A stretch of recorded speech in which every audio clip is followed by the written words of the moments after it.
தமிழகத்தில் விழுப்புரம், கள்ளக்குறிச்சி மாவட்டங்களில் ஃபெஞ்சல் புயலால் பாதிக்கப்பட்ட பகுதிகளை மத்திய குழுவினர் நேற்று ஆய்வு செய்தனர். கடலூர், புதுச்சேரியில் இன்று ஆய்வு மேற்கொள்கின்றனர். வங்கக்கடலில் உருவான ஃபெஞ்சல் புயல் கடந்த 30ஆம் தேதி கரையை கடந்தது. இதன் காரணமாக தமிழகத்தில் விழுப்புரம், கடலூர், கள்ளக்குறிச்சி, திருவண்ணாமலை, கிருஷ்ணகிரி உட்பட பல்வேறு மாவட்டங்களிலும் கனமழை பெய்து கடும் வெள்ளப்பெருக்கு ஏற்பட்டது. ஆயிரக்கணக்கான வீடுகள், பொது மக்களின் உடைமைகள், பல ஆயிரம் ஏக்கர் விவசாய நிலங்கள் சேதமடைந்தன. புதுச்சேரியிலும் நகர பகுதிகள் மட்டுமின்றி கிராமப்புறங்களும் வெள்ளக்காடாகின. தமிழகம், புதுச்சேரி மாநில அரசுகள் சார்பில் நிவாரண உதவிகள் அறிவிக்கப்பட்டுள்ளன. வெள்ள சேதத்தை பார்வையிட மத்திய குழுவை அனுப்புமாறு தமிழக முதல்வர் ஸ்டாலின், புதுச்சேரி முதல்வர் ரங்கசாமி ஆகியோர் பிரதமருக்கு கடிதம் எழுதினர். 7 பேர் கொண்ட குழு. இதைத் தொடர்ந்து தமிழகம், புதுச்சேரியில் ஃபெஞ்சல் புயல் சேதங்களை ஆய்வு செய்ய மத்திய உள்துறை இணை செயலர் ராஜேஷ் குப்தா தலைமையில் 7 பேர் கொண்ட குழுவை நியமித்து மத்திய உள்துறை அமைச்சகம் உத்தரவிட்டது. வேளாண் துறையின் எண்ணெய் வித்துக்கள் வளர்ச்சி பிரிவு இயக்குனர் பொன்னுசாமி, நிதித்துறையின் செலவின பிரிவு இயக்குனர் சோனாமணி ஹோபம், நீர்வளத்துறை இயக்குனர் சரவணன், நெடுஞ்சாலைத்துறை செயற்பொறியாளர் தனபாலன் குமரன், எரிசக்தி துறை உதவி இயக்குனர் ராகுல் பச்சேத்தி, ஊரக வளர்ச்சித்துறை கூடுதல் இயக்குனர் கே. எம். பாலாஜி ஆகியோர் இதில் இடம்பெற்றுள்ளனர். தமிழக முதல்வருடன் சந்திப்பு. கடந்த 6ஆம் தேதி மாலை சென்னை வந்த மத்திய குழுவினர் தமிழக முதல்வர் ஸ்டாலினுடன் ஆலோசனை நடத்தினர். அப்போது தற்காலிக, நிரந்தர மறுசீரமைப்பு பணிகளுக்கு ரூ. 6675 கோடி வழங்குமாறு மத்திய குழு தலைவரிடம் ஸ்டாலின் கோரிக்கை மனு அளித்தார்.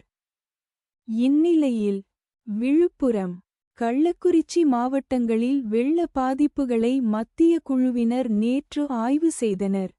தமிழக வருவாய், பேரிடர் மேலாண்மை துறை செயலர் அமுதா, விழுப்புரம் மாவட்ட ஆட்சியர் பழனி ஆகியோரும் உடன் சென்றனர்.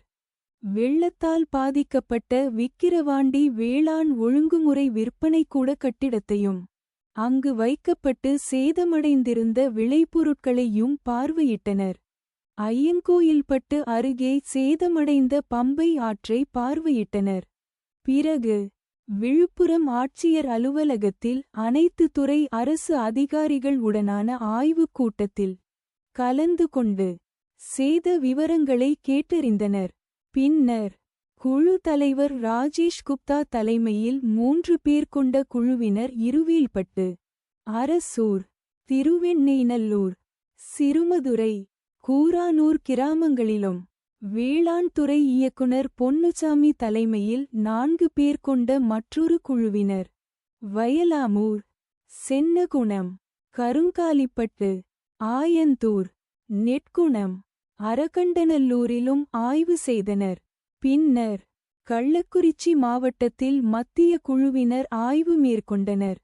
திருக்கோவிலூர் நகராட்சி கூட்ட அரங்கில் அனைத்து துறை அதிகாரிகளுடன் ஆலோசனை நடத்தினர். மாவட்டத்தில் பொதுவாக ஏற்பட்ட சேதங்கள், குறிப்பாக எந்தெந்த விவசாய பயிர்கள் பாதிக்கப்பட்டுள்ளன, ஆறுகளின் கரையோரம் இருந்தவர்களுக்கு ஏற்பட்டுள்ள பாதிப்புகள் குறித்து கேட்டறிந்தனர். விவசாயிகள் முறையீடு. தொடர்ந்து ஆவியூர் கிராமத்தில் புயலால் பாதிக்கப்பட்ட மக்களிடம் சேத விவரங்களை கேட்டறிந்தனர். தமிழக நெடுஞ்சாலை, நீர்வளம், வேளாண்மை ஆகிய துறைகளின் அதிகாரிகள் பாதிப்புகள் குறித்து அவர்களிடம் விளக்கம் அளித்தனர். விவசாயிகள் சேதமடைந்த பயிர்களை மத்திய குழுவினரிடம் காண்பித்து முறையிட்டனர். பின்னர் மத்திய குழுவினர் நெய்வேலிக்கு புறப்பட்டு சென்றனர். கடலூர் மாவட்டத்தில் வெள்ள பாதிப்புகளை மத்திய குழுவினர் இன்று ஆய்வு செய்கின்றனர். அதன் பிறகு புதுச்சேரி செல்கின்றனர். 2 குழுக்களாக சென்று வெள்ளத்தால் பாதிக்கப்பட்ட புதுச்சேரி நகர் மற்றும் கிராமப்புறங்களில் ஆய்வு மேற்கொள்ள உள்ளனர்.